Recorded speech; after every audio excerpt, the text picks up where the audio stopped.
ಅಡ್ಡ ಮತದಾನದ ಉದ್ದುದ್ದದ ಪರಿಣಾಮಗಳೇನೇನು ಈಗ ಗೊತ್ತಾಗ್ತಾ ಇದೆ ನೋಡಿ. ಯಾಕಂದರೆ ಈ ಮೈತ್ರಿನಲ್ಲಿ ಒಂದು ಹೊಸ ಮುನಿಸಿಗೆ ಕಾರಣವಾಗಿದೆ ಅಡ್ಡ ಮತದಾನ.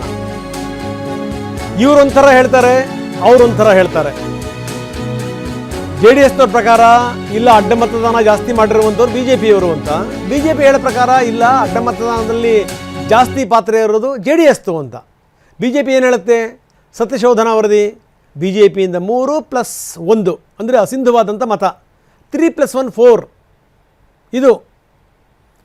ಆದರೆ ಅಡ್ಡ ಮತದಾನ ಜಾಸ್ತಿ ಮಾಡಿರುವಂಥವರು JDSನವರು ಅಂತಾರೆ. ಆದರೆ JDS ಹೇಳ್ತಾ ಇದೆ ಇಲ್ಲ BJPಯಿಂದ 8 ಜನ ಅಡ್ಡ ಮತದಾನ ಮಾಡಿದ್ದಾರೆ ಅಂತ JDS ಹೇಳ್ತಾ ಇದೆ. ಸೊ ಇದು ಸಂಗತಿ. ಈ ಇವರ ಹೇಳಿಕೆಗೆ ಅವರಿಗೆ ಅಸಮಾಧಾನ, ಅವ್ರ ಹೇಳಿಕೆಗೆ ಇವರಿಗೆ ಅಸಮಾಧಾನ.